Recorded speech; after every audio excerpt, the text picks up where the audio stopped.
This is the first video of 3 looking in closer detail at Cartesian and parametric equations of circles, ellipses and hyperbolas. Now, parametric equations for a circle centered at the origin are given by x equals a cos t, y equals a sin t, where our radius is a, and t is from 0 to 2 pi, meaning 1 revolution of the circle.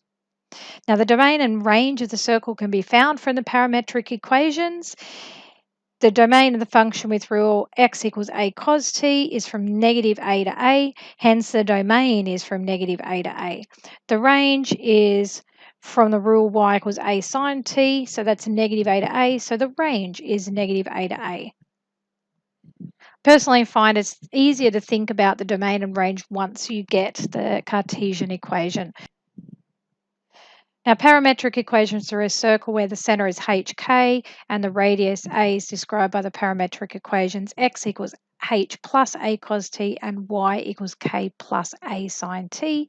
And again, our t is from 0 to 2 pi, being 1 revolution. So let's look at an example. A circle is defined by the parametric equations x equals 2 plus 3 cos theta and y equals 1 plus 3 sin theta. And we have the domain, which is 1 revolution of the circle. Now, you should already know by now that what we do is we get that, well, each trig ratio on its own.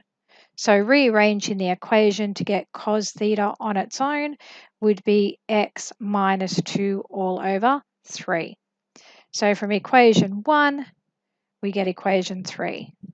Y equals 1 plus 3 sin theta is our equation 2. Rearranging that to get sin theta on its own, it would be y minus 1 divided by 3. Equation 4. As we've already been doing, 3 squared plus 4 squared.